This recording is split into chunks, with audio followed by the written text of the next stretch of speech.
Ya, Evan Mania dimanapun Anda berada, apa kabar?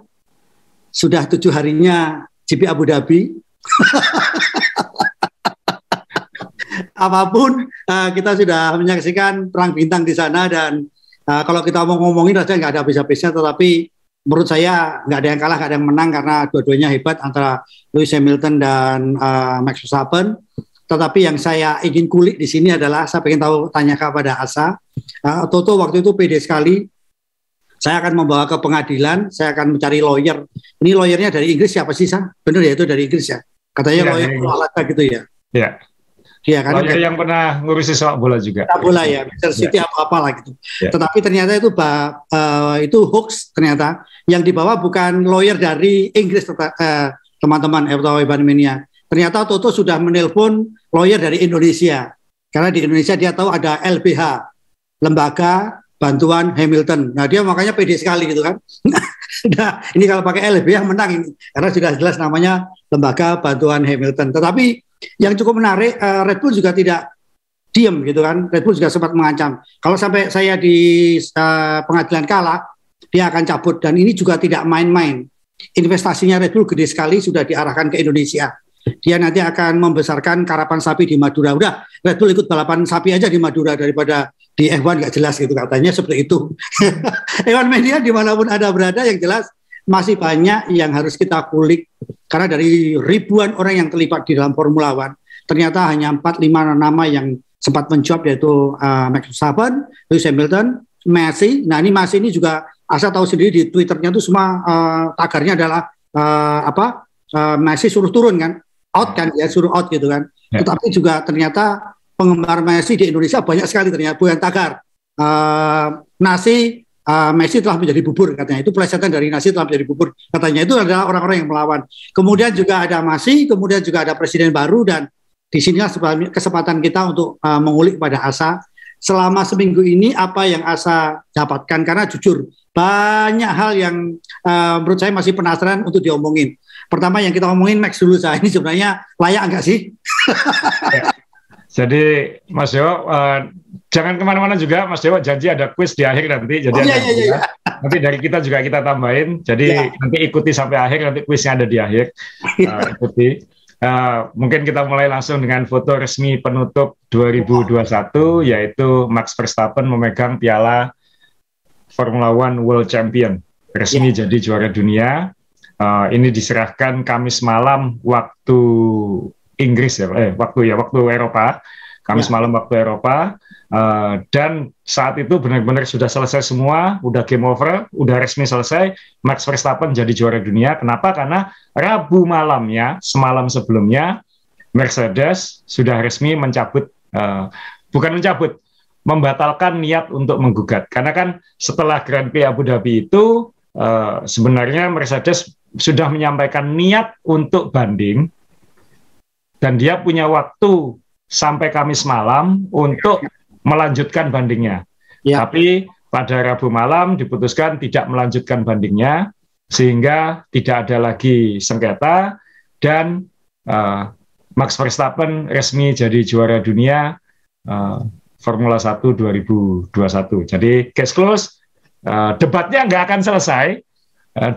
akan selesai, tapi secara resmi Formula One 2021 sudah berakhir. Jadi kita sudah minimal, yang melegakan buat saya adalah kita tidak perlu menunggu sidang-sidang yang itu bisa berlanjut berbulan-bulan ya. Jadi ini sudah selesai, Mas Yowo, sudah Max resmi juara dunia. Dia datang bersama ya pasangannya, anaknya Nelson Piquet ini. Kemudian saya ingin mengulas lagi kembali, Om Bobby Arifin ngirim foto, katanya ini foto yang dia paling banggakan selama dia di Abu Dhabi kemarin adalah Max Verstappen setelah melewati garis finish menjadi juara dunia, sorotan seluruh dunia, dan sekarang ini benar-benar sudah berakhir. Kita harus mengucapkan salut untuk ayahnya, satu Jos Verstappen, yang sebenarnya di F1 dulu nggak terlalu spesial, tapi sempat lama di F1. Sempat nabrak-nabrak. Sempat terbakar di foto mobil F1 Benetton terbakar di Hockenheim di Jerman dulu itu dia waktu pit stop itu. Jadi dia dulu terkenal masuk seluruh media seluruh dunia karena mobilnya kebakar di pit lane. Nah, anaknya sekarang masuk media seluruh dunia karena juara dunia. Jadi ini sesuatu yang sangat kontras. Dan harus dicatat bahwa biasanya di F1 itu kan bapaknya berperan, termasuk di Indonesia kan, Rio Haryanto, Shane Glyle, ayah-ayahnya yang berperan. Ya. Hamilton juga begitu. Nah, banyak orang ini harus ditegaskan bahwa ya katanya gen juaranya Verstappen itu bukan dari Jos. Tapi nabraknya dari Jos ya, tapi ya. Sekarang ada kan dulu. Ya, tapi dari ibunya, dari Sophie Kumpen ini ya. Ya, jadi ibunya orang Belgia, juara go-kart dulu, jago banget balapannya, sempat satu tim dengan Jensen Button. Jadi tapi karena zaman dulu mungkin perempuan belum dapat tempat yang ya tahun 90-an waktu itu mungkin belum seperti sekarang, sehingga ya minimal dia jadi juara dunia lewat anaknya. Jadi kita di episode ini minimal sudah tadi memberi tribut kepada Verstappen dan orang-orang terdekatnya. Jadi sudah selesai, dan yang jadi pertanyaan sekarang, tadi Mas Yowo sempat tanya sebelum podcast, kenapa kok Mercedes akhirnya mencabut keputusan ya Mas Yowo? Ya, betul. Tapi sebelum itu kita harus menyampaikan lagi bahwa ini ada sedikit kontroversi, tapi nggak akan jadi besar, bahwa Lewis Hamilton dan Toto Wolff tidak datang di acara FIA penyerahan hadiah itu. Jadi diwakilkan waktu itu gelar konstruktornya ke James Allison kalau nggak salah. Nah, itu sebenarnya melanggar aturan.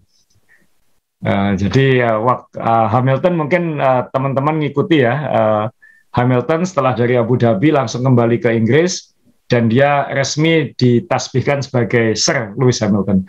Dia sudah Sir Lewis Hamilton, tapi upacaranya itu baru dijalani setelah Grand Prix Abu Dhabi oleh Pangeran Charles kan. Pangeran Charles ya, ditasbihkan sebagai knight ya.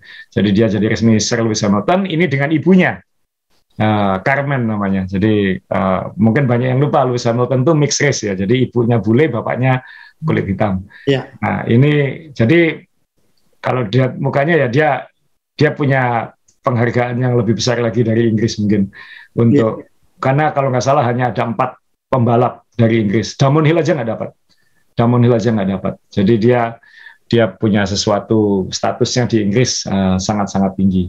Tapi dia tidak datang di seremoni itu. Nah ini karena di aturannya jelas peringkat 1, 2, dan 3 wajib datang untuk acara itu. Tapi Hamilton tidak datang. Semua tahu kenapa, alasannya pasti ada ngambeknya dan lain-lain. Jadi paling nanti sanksinya denda. Tapi ini masih ada sedikit ria-rianya lah, sisa-sisa dari persaingan itu. Dan kemarin sekarang kita ngomong kenapa Mercedes tidak melanjutkan gugatan. Apa ada negosiasi? Saya biasanya kan marah-marah negosiasi, tahu-tahu nanti jadi komisaris gitu kan, enggak ya? Ya, ada 2 alasan garis besarnya, kayaknya ada 2 alasan Mas Yowo. Yang pertama ini yang paling simpel di alasannya Mercedes adalah karena FIA berjanji akan melakukan investigasi menyeluruh terhadap prosedur yang terjadi di Abu Dhabi. Jadi prosedur ini akan berjalan, apalagi ini ada pergantian presiden baru di FIA. Jadi itu nanti akan ada evaluasi, investigasi lengkap, dan itu nanti akan disampaikan secara publik supaya tahun depan tidak hal-hal seperti ini tidak terjadi lagi. Itu satu. Jadi Mercedes sadar kan ini akan sangat sulit untuk mengubah hasil. Jadi minimal ini jadi presiden baik untuk kedepannya tidak terjadi. Itu menurut saya oke ya. Maksudnya itu satu.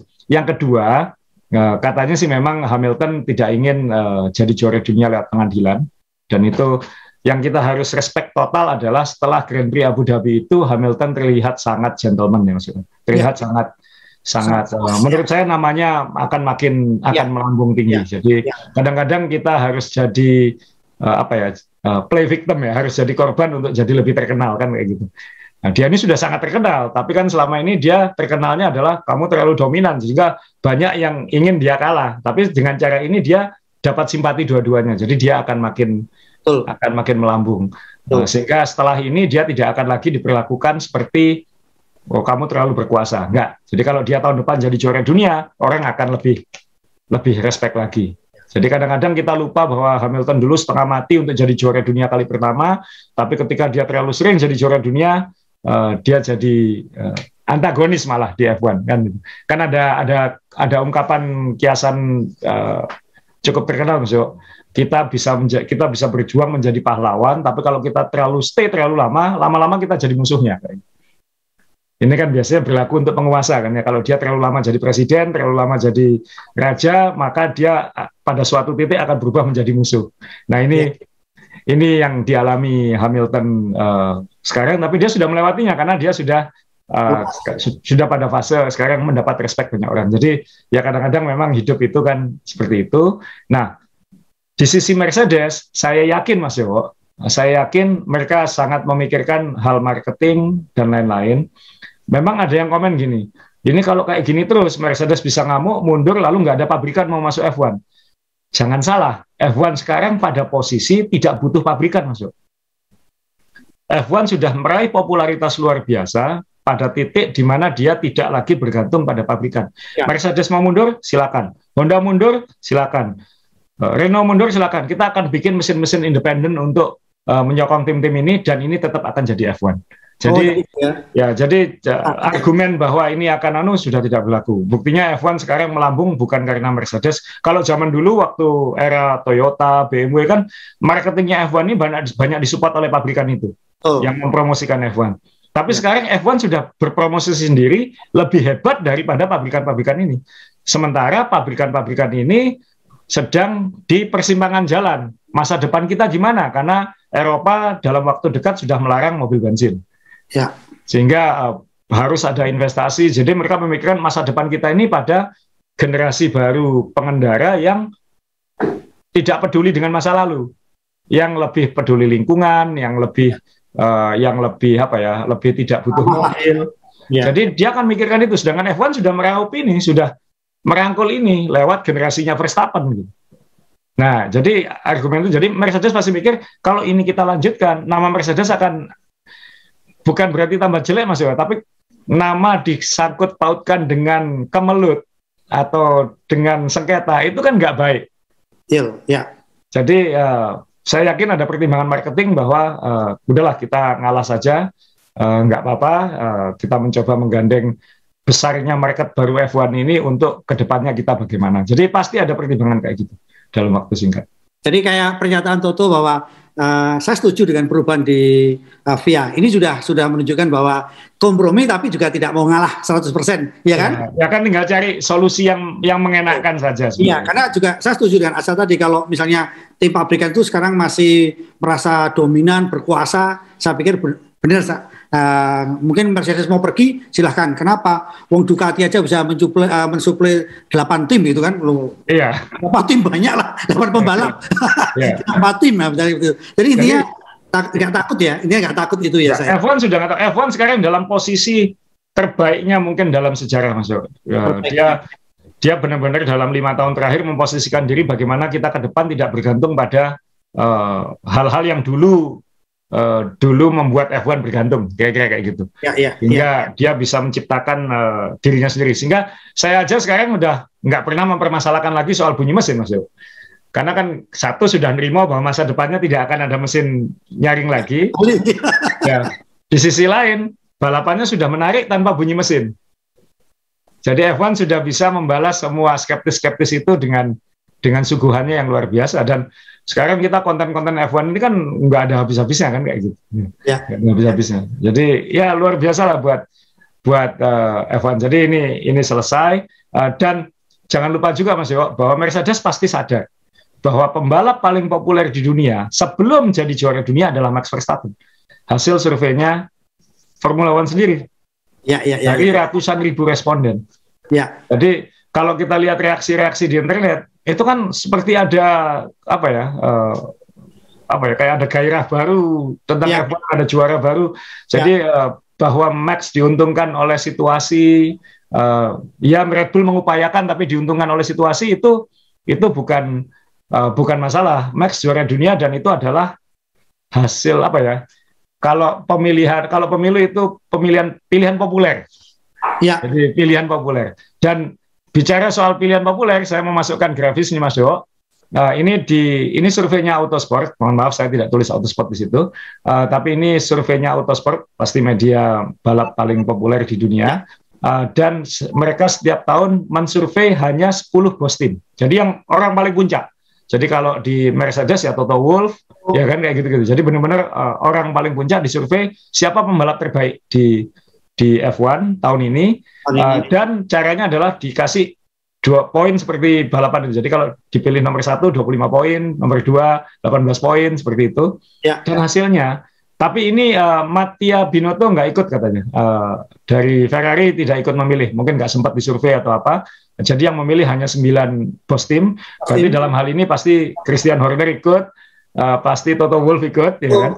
Ya. Dan itu hasilnya adalah Verstappen nomor 1. Tidak, selisihnya agak ketat, which is musim ini seperti itu. Tapi pada intinya adalah bos-bos tim intinya sepakat bahwa Verstappen adalah pembalap terbaik tahun 2021. Bahwa Lewis Hamilton lebih baik dari tahun-tahun sebelumnya, kalah oleh Max Verstappen. Jadi survei publik populer memilih Max Verstappen, survei bos tim pun memilih Max Verstappen. Dan ini nomor 3-nya di sini Lando Norris, nomor 4-nya Carlos Sainz, Alonso masuk nomor 5. Yang kejutan di sini mungkin Perez tidak masuk dan Vettel tidak masuk mungkin. Itu yang jadi kejutan di 10 besar ini. Jadi saya bacakan Max Verstappen nomor 1 dengan 188 poin, Lewis Hamilton nomor 2 dengan 174 poin. Hamilton ini nomor 1 2019 dan 2020, baru tahun ini kalah. Kemudian Lando Norris 100 poin, Carlos Sainz 70 poin, Fernando Alonso 63, Leclerc 58 poin, Gasly 56 poin, Russell 44 poin, Bottas 43, dan Ocon 41. Jadi ini pembalap terbaik versi bos tim. Dan ini pasti lebih berisi, lebih berbobot daripada pilihan media atau pilihan publik. Karena mereka yang tahu, mereka yang tahu apa yang terjadi kesehariannya, mereka yang punya mata-mata, mereka yang punya data paling lengkap, mereka yang punya informasi paling lengkap tentang semua yang terjadi di F1. Jadi nggak rugi ya saya kalau Bottas memang harus pindah ya, nomor 9. Iya kan, logikanya dia mobil yang luar biasa kan? Iya. Saya bertanya, saya ini udah berkali-kali saya sebutkan terus bahwa 1 poin itu sangat penting, dan di teman-teman pun juga dikomentari, ternyata benar 1 poin sangat penting. Kemudian di Formula One itu ada, kita kompetisinya adalah teknologi, kompetisinya adalah teknologi, kemudian strategi, kompetisinya adalah hoki. Dan kalau kembali pernyataan Asa tadi bahwa Max ini lebih ke arah diuntungkan, sebenarnya diuntungkan tidak, atau kalau memang inilah Formula One yang dari dulu memang ada sialnya, udah memimpin atau mobilnya meledak, itu kan ada juga udah sakit gitu kan. Nah mungkin ini ditandaskan, menurut saya apakah benar gitu? Ada tadi saya nyebut diuntungkan di lomba terakhir ya, di lomba terakhir. Tapi sekali lagi di episode minggu lalu, yang terima kasih penontonnya luar biasa banyak, kita sampai terkejut. kita harus melihat musim 2021 ini secara utuh, harus dari lomba pertama sampai lomba terakhir. Bahwa ada momen di lomba terakhir yang menentukan, itu kan tidak mungkin terjadi kalau tidak ada peristiwa-peristiwa sebelumnya yang mengakibatkan itu terjadi. Saya jadi ingat setelah Abu Dhabi itu ada wawancaranya Adrian Nui, Mas Yo. Saya pengen nyombong dikit Mas Yo ya, saya main pasang fotonya Adrian Nui. Orang paling pintar di F1. Jadi saya jadi ingat omongannya Adrian Nui yang dia bilang setelah lomba itu adalah dia seperti mau dapat serangan jantung di lomba terakhir ini, karena sebelum momen-momen Latifi tabrakan sebelum finish itu, dia sudah katanya di kepalanya itu sudah flashback semua kejadian selama 2021 itu. Momen-momen yang seandainya kita di sini waktu itu seperti ini, seandainya waktu ini seperti ini. Dan momen yang paling tidak bisa dia lupakan adalah waktu Verstappen di Inggris bersenggolan dengan Hamilton. Waktu itu Verstappen out dan Hamilton menang. Itu di kepala dia adalah itu momen yang paling menyakitkan. Seandainya itu tidak terjadi, maka Abu Dhabi ini seharusnya tidak terjadi kayaknya. Jadi seharusnya beban Verstappen tidak seperti di Abu Dhabi. Jadi sekali lagi orang seperti Nui aja bisa melihat ke belakang ya, bahwa karena ini gitu. Nah, jadi ya kita jangan sekedar melihat musim 2021 dari 5 lap terakhir itu saja atau lap terakhir itu saja, karena ini musim terpanjang dalam sejarah F1. 1290-an lap, 22 lomba. Jadi terlalu banyak momen. Kalau ini seperti musim-musim sebelumnya yang hanya 20 lomba, apalagi hanya 16-18 lomba, Verstappen udah juara dunia dari kemarin-kemarin. Tidak perlu sampai 22 lomba. Jadi kita harus bisa memandangnya seperti itu. Jadi kalau ini tahun lalu kan nggak perlu sampai lomba terakhir, Verstappen udah juara dunia ini. Nah, itu yang harus kita lihat, Mas Jo. Jadi baku dia nggak pecah ban juga bisa saja dia menang ya. Betul. Iya kan? Betul. Jadi ada begitu banyak momen-momen yang mengakibatkan memungkinkan terjadinya lomba terakhir ini. Nah, jadi kita harus melihat hidup kita nggak bisa hanya hari terakhir kan, tapi harus melihat setahun ini ngapain aja kayak gitu. Jadi memang orang yang paling ingat adalah safety car dan Hamilton, tapi kita harus lebih tenang berpikirnya bahwa ini lebih dari itu.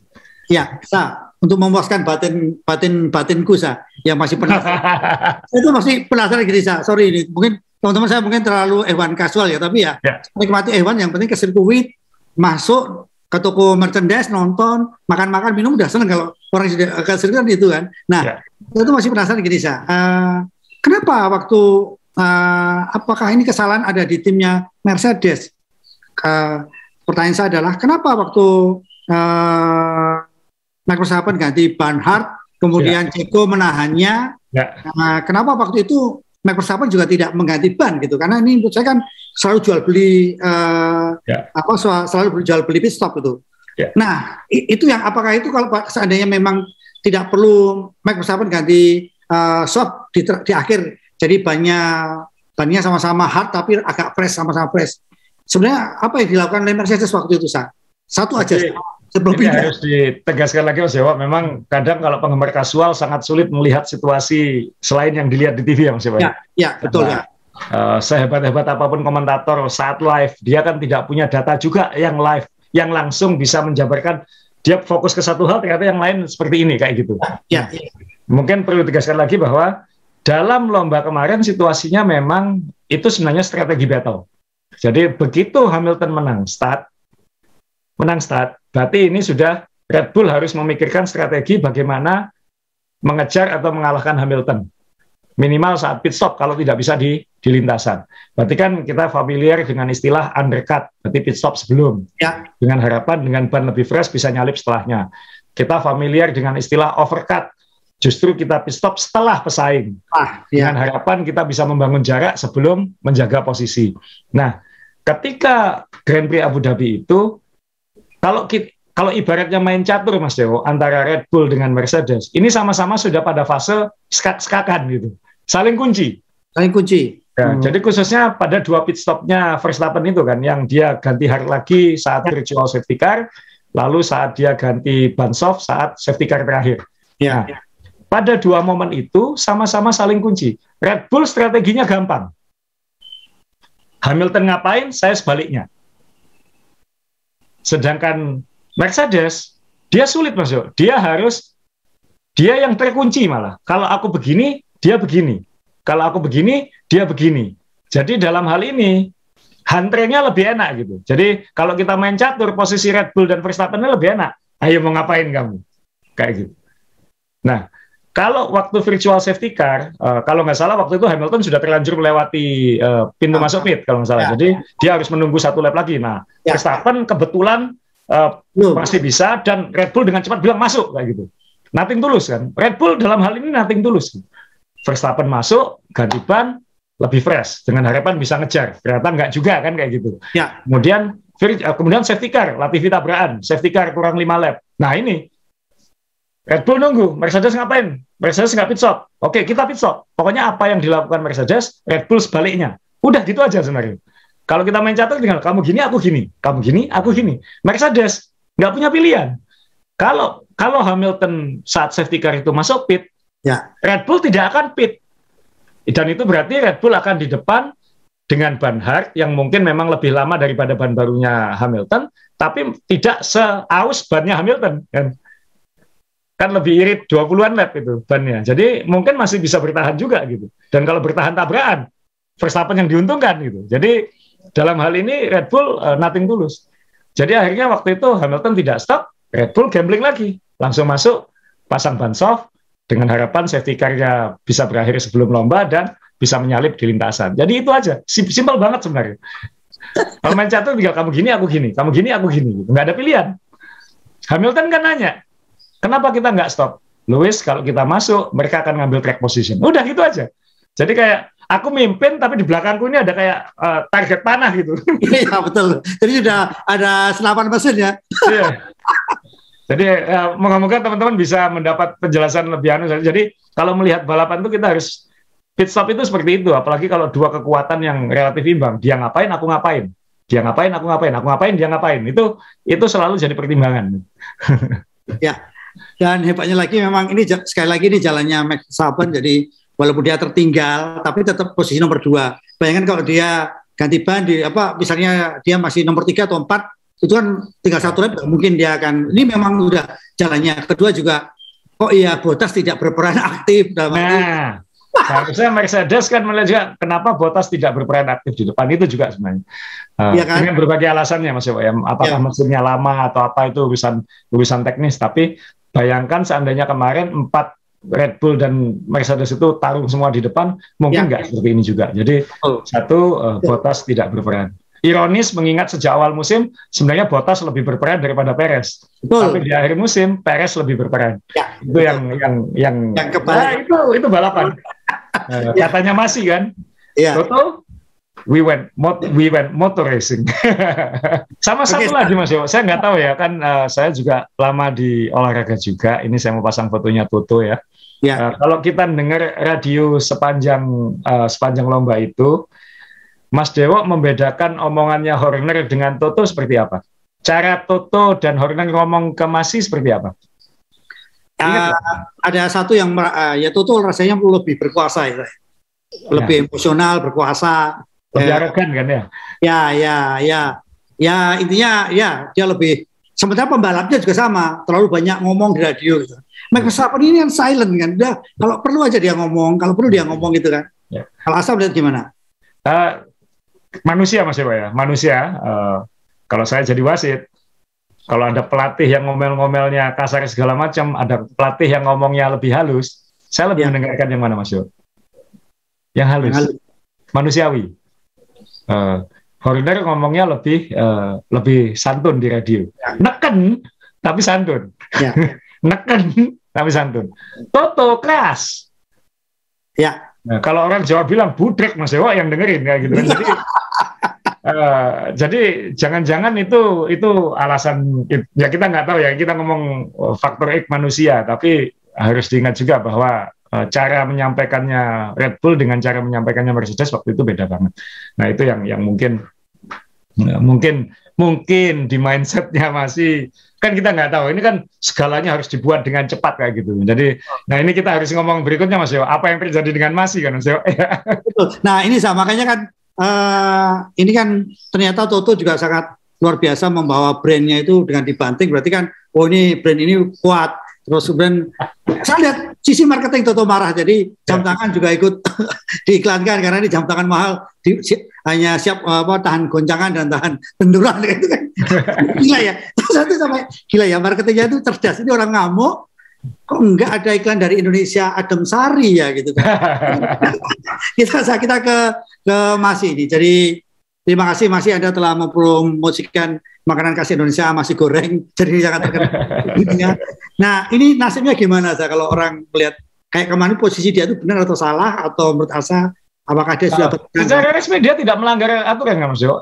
Mengimplementasikan pasal karetnya saja kan kayak gitu kan.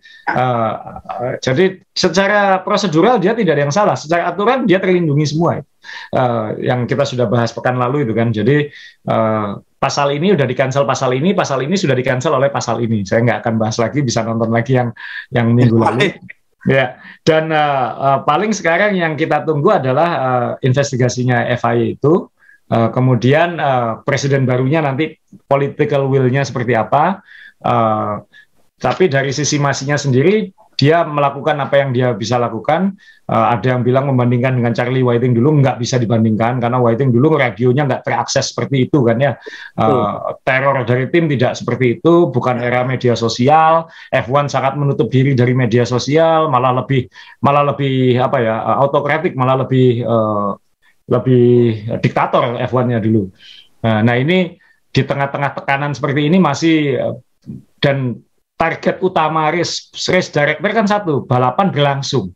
Berlangsung ya. Nah, jadi dia apapun yang terjadi balapan harus berlangsung, dan itu yang dia camkan, dan itu dia tegaskan di keputusan itu kan, bahwa semua tim sepakat apapun yang terjadi harus balapan kan kayak gitu. Itu yang aturan kesepakatan bersama yang dia terapkan, bahwa itu seandainya kemarin tidak membiarkan lap car itu melewati Hamilton dan safety car, kan merugikan Red Bull, protesnya beda lagi kan So. Yeah. Jadi dia tidak mungkin memuaskan kedua pihak, itu tidak mungkin. Jadi karena itu dia membuat keputusan yang ya tim-tim pengen semua sudah sepakat dulu kalau ada apa-apa balapan yang utama kayak gitu, dia sudah melakukan itu, dan langkah-langkah yang diambil itu sudah ada pasal pelapis ya kayak gitu. Pasal pelapis, pasal pelindung. Jadi saya pikir Mercedes pun juga dia tidak akan menemukan cara untuk bisa menang gugatan ini. Malah namanya jelek nanti karena dikait-kaitkan terus kayak gitu. Nah, yang kita tunggu sekarang adalah hasil investigasi FIA dan nanti struktur perubahan seperti apa yang dilakukan di tim pengawas lomba ini supaya kesalahan namanya kontroversi seperti ini tidak terulang, minimal terkomunikasikan lebih baik.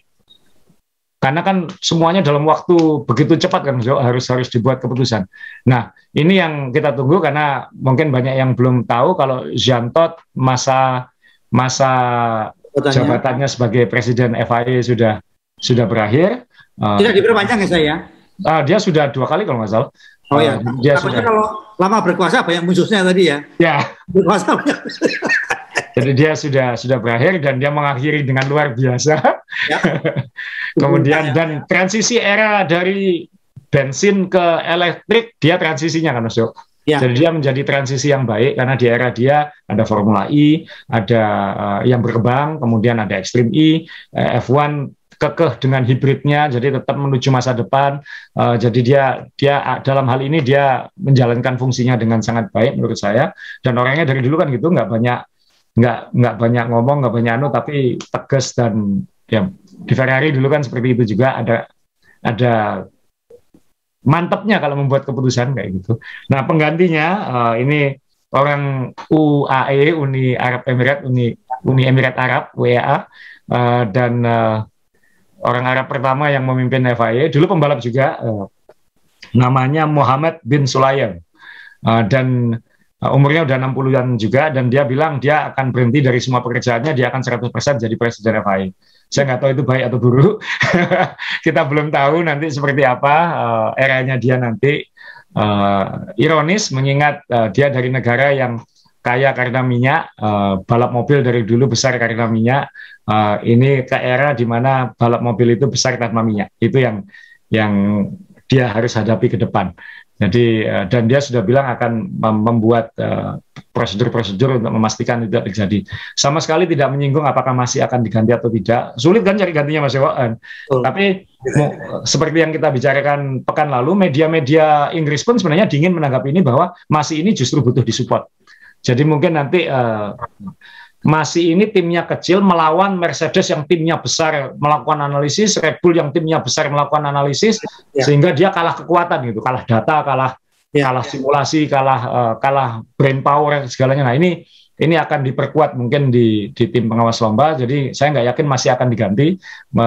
Malah belakangan ini makin banyak yang bilang dia itu menjalankan tugasnya dengan sangat baik. Dari McLaren disampaikan bahwa masih dengan segala kekurangan segala macam, apapun dia melakukan tugas yang luar biasa di situasi F1 yang seperti ini katanya.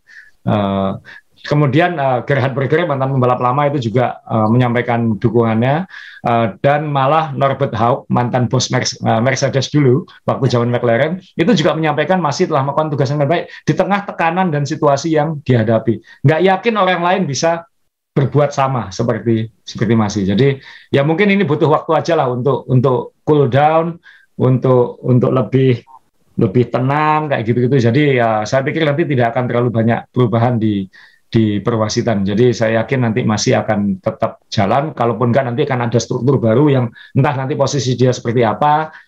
Itu nanti itu update baru 2022 yang termasuk saya tunggu juga. Karena itu menurut saya baik untuk F1.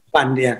Jadi ini dipertahankan, mungkin dikuatin lagi dengan istilahnya kekuasaan, atau mungkin juga pasal-pasal karet tadi itu mungkin juga ada tegas ya. Tinggal sampaikan ke Banggar aja, ini biayanya berapa nih pasal ini. Oh, gitu.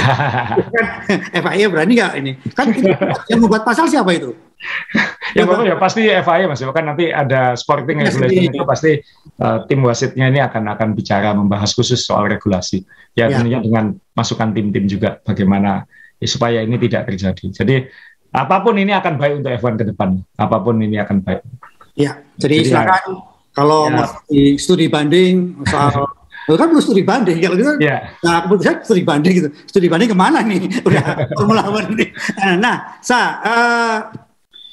kalau Asa sendiri melihat Mas ini kan baru tahun 2020 kalau nggak salah ya, menggantikan Charlie ya. Nah, dengan perjalanan menurut Asa, dengan background-nya dia, sedikit background dia, dan dengan jabatan dia yang luar biasa menurut saya sangat besar sekali, puas atau nggak Asa?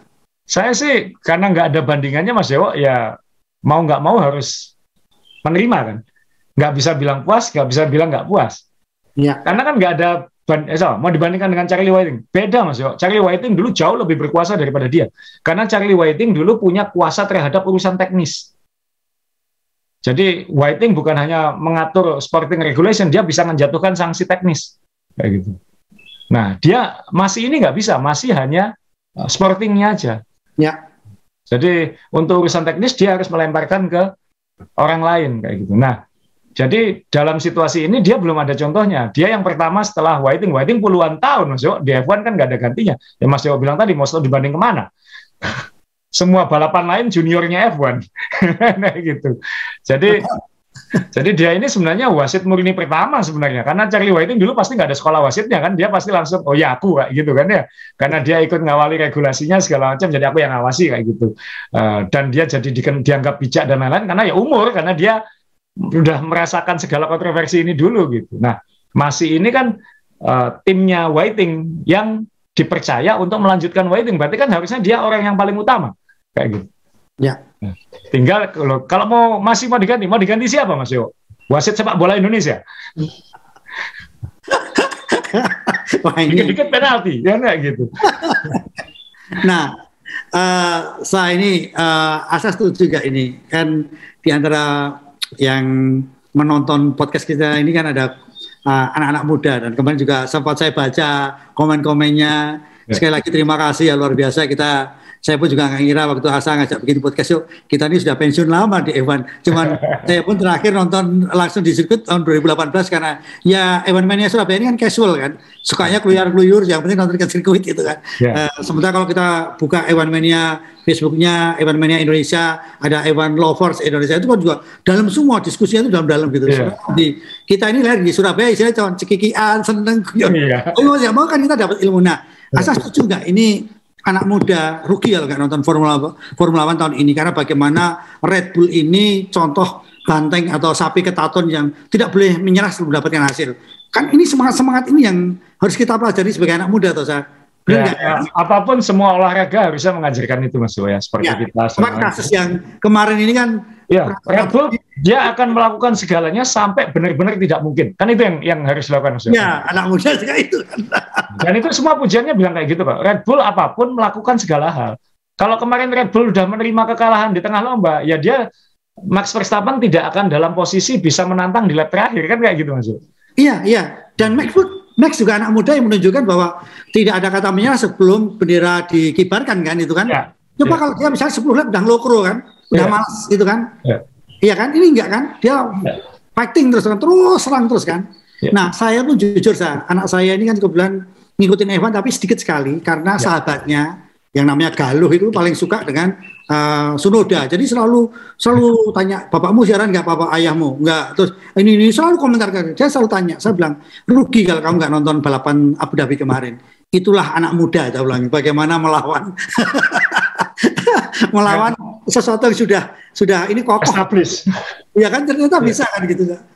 Mungkin karena anak muda. Dan ke depan ini akan anak muda semua, Mas Yo. Nanti kita di segmen akhir kita akan bicara what next ya, karena Hamilton kan tahun depan juga memasuki era baru, punya teman baru yang anak muda juga, yang diposisikan Mercedes sebagai penggantinya dia. Jadi nanti kita akan bicara itu, tapi orang tua dulu sekarang, ngomong orang tua dulu. Jadi mohon maaf, kita sebenarnya pengen punya satu episode khusus Kimi. Saya sampai bongkar-bongkar gudang-gudang teman-teman di kantor dan di rumah, saya cari foto-fotonya. Saya punya foto dengan Kimi di balapan pertamanya, nggak ketemu, Mas Yo, masih belum sempat aja gitu. Masih ada, cuman nggak tahu di mana. Jadi ini yang ketemu baru foto Prost, Button, Villeneuve, Jackie Stewart, kemudian Murray Walker, kemudian ada Jean Alesi di belakang saya. Jadi ini saya punya foto dengan Kimi di balap pertamanya, dan saya punya foto dengan Alonso waktu masih test driver di Renault. Jadi waktu masih Minardi malah. Nah ini gara-gara musim tahun ini, jadi saya pengen ngumpulin lagi foto-foto lama itu, saya carikan lagi. Ini topi Mas Dewa umur 20 tahun dipakai lagi sekarang. Dan minggu lalu saya sebenarnya pengen pakai baju ini, Alfa Romeo Kimi ini, tapi karena mendadak harus ke Jakarta meeting, jadi nggak bawa bajunya. Dan episode ini baru saya pakai. Mas Dewa juga pakai bajunya Kimi waktu masih di McLaren itu. Ya, betul. Jadi Kimi Raikkonen ini dulu kan Max Verstappen-nya era kita kan, Mas Dewa? Iya, betul. Jadi waktu era kita ya. Waktu itu Kimi lawan Schumacher kan, kayak gitu kan ya. Nah, Schumacher itu Hamilton sekarang, Kimi itu Max sekarang, kayak gitu. Situasinya waktu itu seperti itu. Dan ternyata Kimi umur 42 tahun sudah pensiun, dan kita harus saya mau nampilin mobilnya dulu. Dear Kimi, we will leave you alone now. Ini Alfa Romeo bagus banget cara bikin collectible-nya supaya orang beli koleksi mobil-mobilnya nanti. Mobil-mobilannya ada tulisan ini. Jadi Kimi Raikkonen, sebelum kita bahas tentang cerita kita tentang Kimi, adalah 349 lomba kurang satu. Kalau kemarin nggak kena COVID dia 350-an itu. Ini sudah terbanyak. Kemudian 21 kemenangan, nggak terlalu banyak sebenarnya, Mas Dewa ya, nggak terlalu banyak. Tahun depan 2 tahun lagi udah disalip Verstappen, ini bisa jadi. Kemudian hanya 18 pole position, sulit percaya juga nggak terlalu banyak. 103 kali naik podium. Nah itu yang 103 kali naik ke podium, dan yang penting dia pernah juara dunia tahun 2007, dan sampai hari ini masih jadi pembalap Ferrari terakhir yang jadi juara dunia. itu. Dan itu 2007 kita datang di Shanghai. Shanghai kan, yang itu balapannya juga menentukan salah satu Kimi bisa juara dunia ya, karena Hamilton waktu itu keluar dari lintasan. NF ya. Jadi ya sulit dipercaya Kimi Raikkonen berakhir, dan yang saya tangkap adalah dia datang dan pergi dengan cara dia masuk cuek. Kenapa? Cuek. Iya, benar. Jadi bayangkan, kita semua dulu heboh banget Mas ya, 2001 waktu dia masuk ke Sauber. Ya. Ini belum pernah terjadi sebelumnya, dan gara-gara kini sampai harus ada regulasinya adalah dia ini masuk F1 setelah hanya balapan mobil 23 kali Mas. 23 kali Formula 3000, GP2 aja belum kayak gitu. Itu Formula 3 aja belum. Iya. Gitu ya. Langsung naik ke F1, jadi benar-benar anak ajaib gitu, nggak ngapa-ngapain langsung bisa nyetir kayak gitu. Dan itu setahun di Sauber langsung ke McLaren. Jadi lebih spektakuler dari Max sekarang sebenarnya. Max kan masih umur 17, tapi dia sistem sekarang beda dengan Kimi dulu, jadi lebih lengkap support sistemnya, dan junior team segala macam. Ini ini langsung ada anak ingusan kemarin sore dilempar ke api. Dan dia luar biasa, dan saya bersyukur waktu itu saya sempat ngelihat dia di lomba-lomba pertamanya. Bahkan waktu itu saya juga baru pulang dari Amerika kan Mas Jo, tahun 2000, jadi 2001 itu saya baru mulai liputan F1 secara lebih rutin. Jadi sejak saat itu 4-5 lomba setahun, dan pembalap pertama yang saya wawancarai one-on-one, pembalap pertama yang saya bicara langsung adalah Johnny Herbert Mas Jo, tapi pembalap pertama yang saya wawancarai one-on-one eksklusif adalah Kimi Räikkönen. Fotonya masih saya cari. Nggak boleh hilang itu sekarang. Pasti ada di mana. Nah, waktu itu kenal dengan Steve Robertson, manajernya, dan wawancara dengan Kimi. Wawancara dengan Kimi nggak terlalu banyak yang dia ngomong, karena orangnya kan cuek banget loh. Sekarang kan pendiam, apalagi waktu itu lebih cuek banget gitu. Ya. Dan waktu itu kan bukan gosip itu, dia memang sebelum lomba pertamanya tidur. Jadi bayangin, umur segitu, 21 tahun kalau nggak salah ya. Umur 21 tahun, mau balapan pertamanya di F1, tidur. Itu udah nunjukkan ya Kimi ya seperti itu orangnya. Nah, kemarin ada video kartun lucu di channel Formula One di YouTube yang waktu dia membahas soal dia tidur sebelum balapan pertamanya itu, komentarnya ya Kimi banget Mas Jo. Bener kamu tidur sebelum balapan pertamamu. Dia bilang, tidur itu kurang diapresiasi. Sleeping is underrated. Jadi orangnya cuek gitu, jadi benar-benar yang nggak peduli. Jadi dan itu yang bikin orang sangat suka dengan dia kan. Gitu. Ya. Ini orang nggak pernah jadi orang lain. Kimi ya Kimi di depan kamera seperti itu, cuek. Istri saya favoritnya dia Mas Jo dari dulu. Kimi gitu. Dan kalau kita dulu nonton bareng sirkuit yang cewek-cewek biasanya kan Kimi semua kan kayak gitu. Lagunya ya? Lagunya saya nggak bisa nyanyi, tapi waktu itu ada lagunya kalau di Tribun zaman di McLaren ya. Yeah. Kimi Räikkönen terus Tribun kayak gitu ya. Jadi yang penggemar F1 yang baru ngikuti belakangan nggak nyadar betapa hebatnya betapa dahsyatnya popularitas Kimi Räikkönen dulu itu. Mungkin lebih dari Max sekarang ya, zaman itu tapi hitungannya kayak gitu.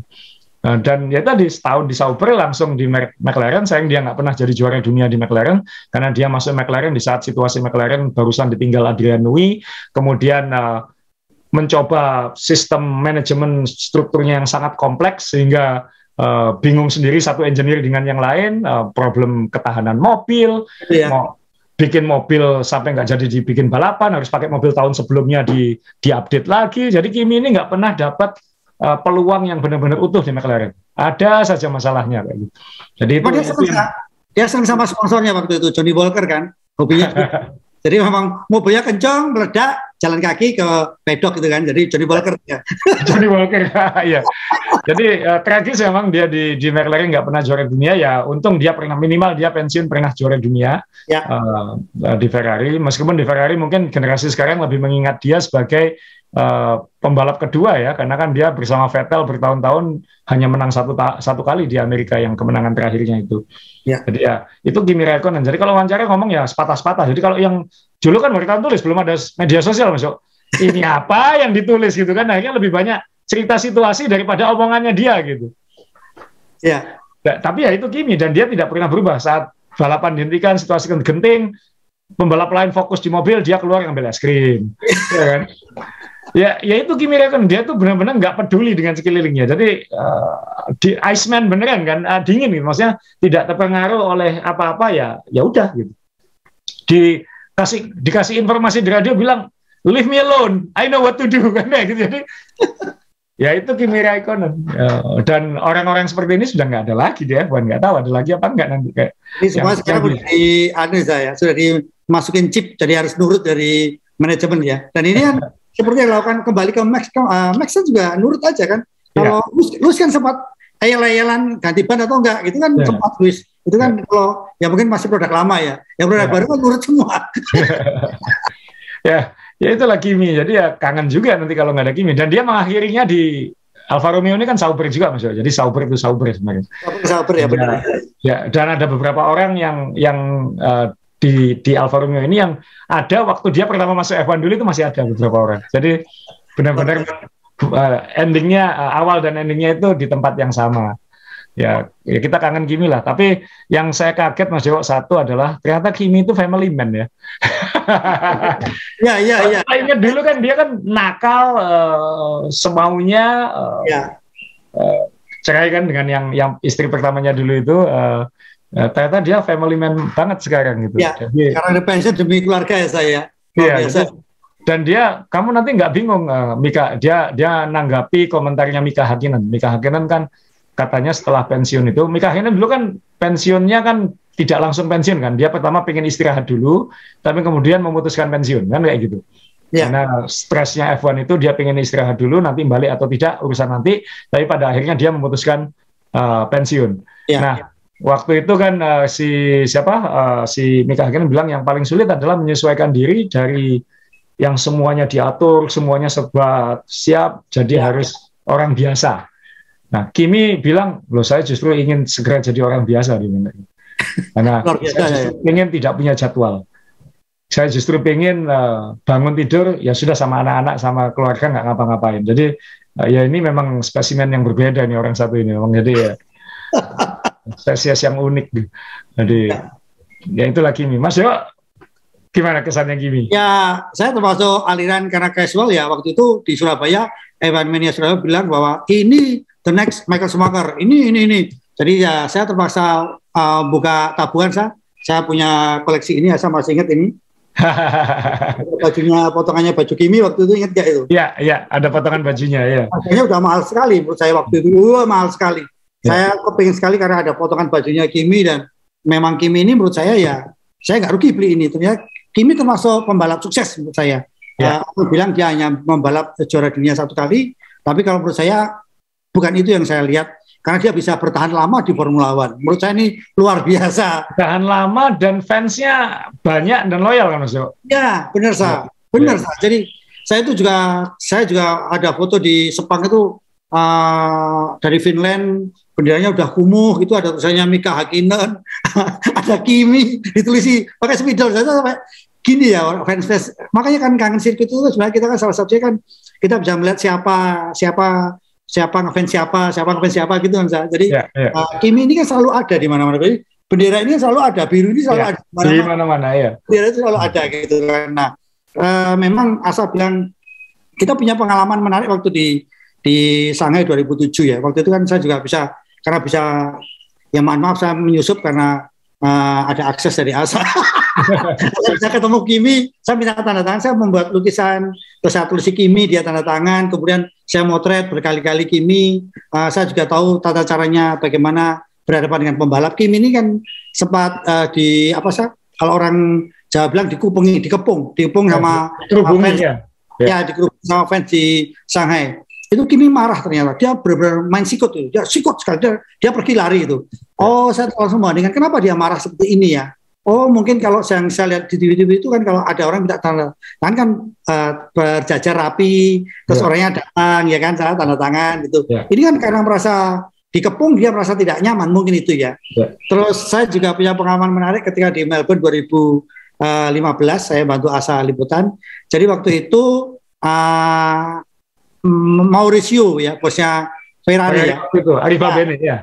Ya, di teman-teman kalau yang belum pernah nonton di Melbourne itu ada tempat khusus untuk para Evan Mania yang pengen dapat tanda tangan pembalap, akses masuk dekat pintu masuk pedok ya. Itu orang-orang biasanya nunggu di situ semua, pembalap masuk ngasih tanda tangan ya. Ya, iya kan? Nah, karena Mauricio itu orang marketing, jadi semua ditandatangani Sa. Ya. Kemudian udah lama itu kan cekung itu, cekung lambung gitu. Nah, datang Kimi, cuek Sa. Semua orang datang dicuekin Sa. Dia jalan cepat. Ya itu Kimi banget itu ya. Iya, Kimi banget. Di depannya ada Mauricio. Dia langsung gak enak, langsung pelan-pelan, langsung ikut tanda tangan di belakangnya. Kenapa batunya lu? Ada fotonya. Tadi inilah Kimi. Jadi yang Asa tadi bilang di Shanghai juga waktu di bandara saya sempat bilang Asa, ini Kimi. Kenapa kamu nggak wawancara? Males. Saya mending wawancara sama Asa, kalau mau wawancara mending kenal baik sama manajernya karena dia ngatur waktunya. Bener juga ya. Ya mungkin itu Kimi ya saya. Jadi nah, ini waktu kita udah mepet, 2022 ini mau dibawa kemana? Ya, saya tahu mulai ada yang ngomongin, tahun depan Ferrari akan seperti ini, tahun depan masih jauh. Kita belum tahu, kita nggak bisa ngomong gitu sampai kita melihat testing pertama nanti. Sama waktu episode pertama kita podcast ngomong kenapa Red Bull juara dunia dan McLaren bisa menang, karena saya melihat tren dan pattern yang terjadi di uji coba kan, so. Ya, betul. Dari situ kita bisa melihat nanti seperti apa. Apalagi ini total regulasi baru, regulasi baru yang kita belum tahu. Ini saya masang foto George Russell menjajal mobil mule car ya, mobil lama 2019 kalau nggak salah yang dipasangi ban 18 inci. Jadi George Russell sudah langsung nyoba mobil Mercedes karena dia akan jadi rekannya si Hamilton, dan Bottas sudah naik Alfa Romeo kemarin dengan mule car juga, mobil lama dipasangi ban baru. Nah, jadi kita nggak tahu tahun depan seperti apa sampai benar-benar testing, karena regulasinya total baru. Ada yang bilang karakter mobilnya jadi sangat beda, itu menguntungkan siapa kita nggak tahu. Apakah Mercedes dan Red Bull yang begitu menghabiskan begitu banyak resource sampai akhir musim akan kehilangan langkah karena yang lain sudah mulai fokus ke tahun depan? Kita nggak tahu. Apakah Ferrari akhirnya karena dengan kelemahan mobil ini yang bawaan kelemahan tahun lalu akan musnah sekarang? Apakah benar-benar mobil barunya itu bisa unggul? Belum tentu juga. Ya ini yang kita masih belum tahu lah seperti apa tahun depan ini. Yang jelas ini saya pengen ada pembalap baru dari China, Guan Yu Zhou. Jadi akan ada pembalap barunya juga lumayan ya, ada Zhou. Kemudian jadi sekarang yang jadi tanda tanya tetap hanya Mazepin dan Latifi mungkin gitu. Yang masuk ini akan kualitasnya akan secara overall akan baik. Guan Yu akan membawa fans baru dari Tiongkok tentunya. Jadi F1 ini akan makin besar lagi. Di uji coba kemarin McLaren menjajal pembalap IndyCar asal dari Meksiko, tapi Pato O'Ward.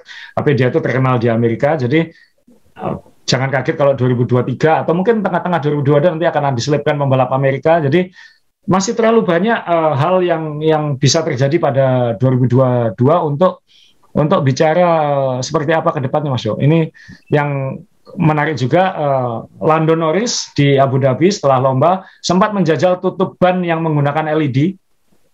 Ya. Jadi ada lampu LED-nya, itu bisa untuk ngasih tahu kondisi ban, bisa ngasih tahu iklan mungkin, bisa ngasih tahu macam-macam.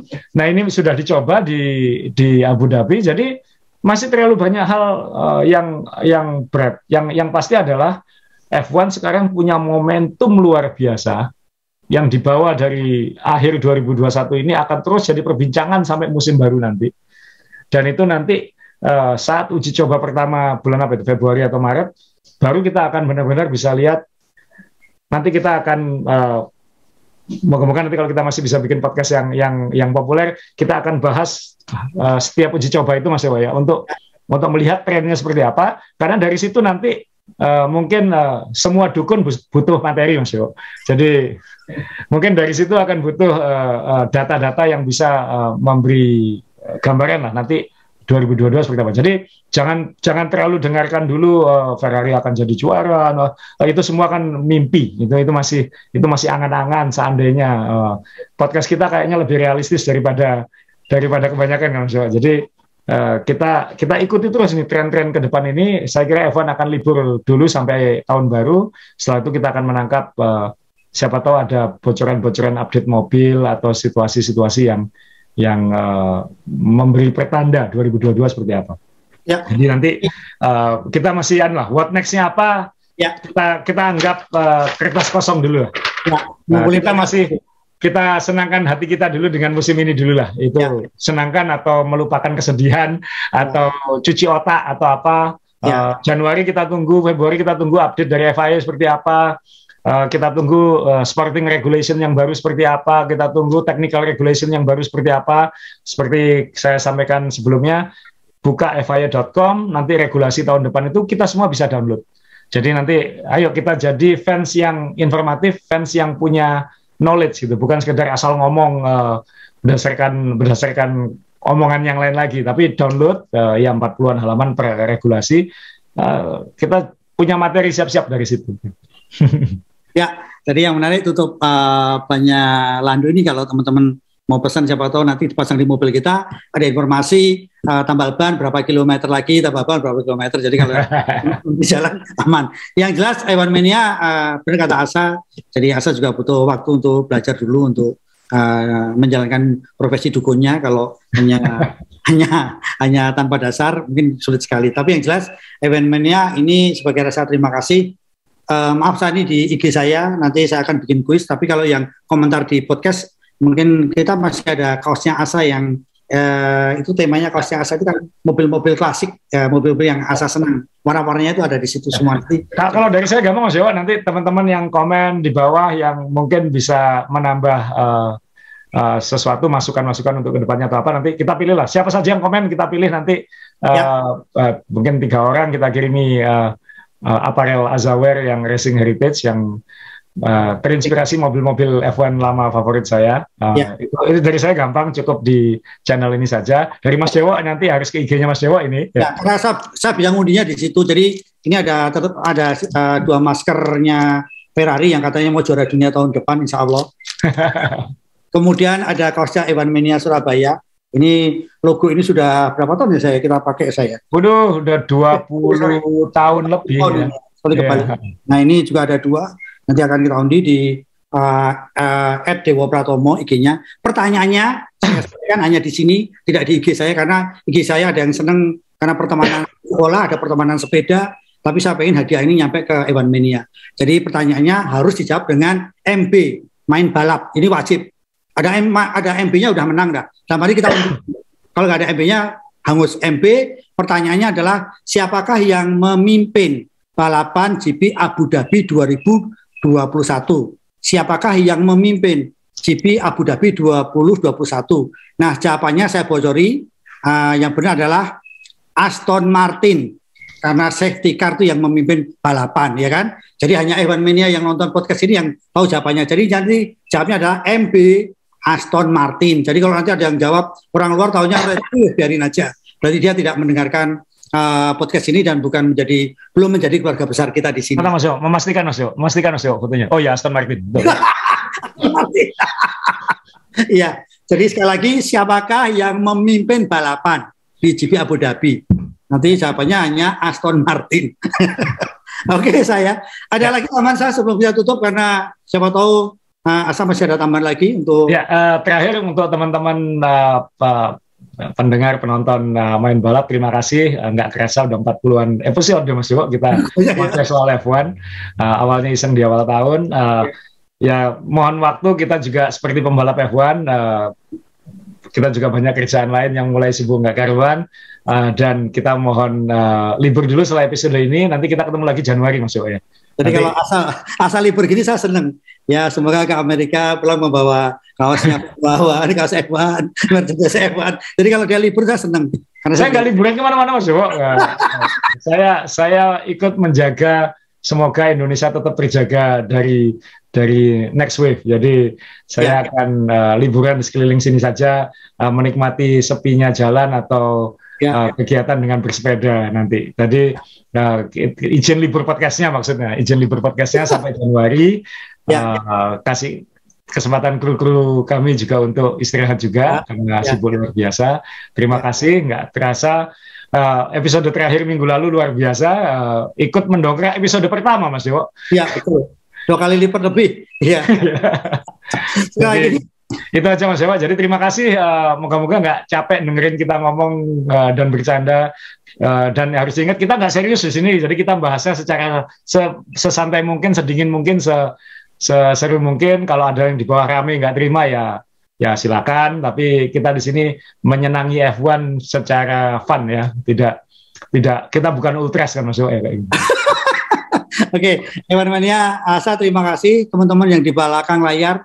Mas Rio, Mas Gun, dan siapa saja yang di belakang layarnya. Asa, terima kasih. F1 Mania, terima kasih Anda sudah menjadi bagian keluarga kami. Sekali lagi silakan Anda mau ngasih masukan atau apapun, kami berharap tetap dengan gaya Indonesia supaya ini menjadi keluarga yang luar biasa. Sekali lagi saya juga mohon maaf kalau guyonan bapak-bapak tetap mewarnai karena memang usia nggak bisa dipungkiri. Sekali lagi terima kasih untuk F1 Mania Indonesia, jaga kesehatan, semoga kita bisa menjaga Indonesia tetap dalam kondisi yang kondusif. Asa, terima kasih. Terima kasih, sampai ketemu 2022.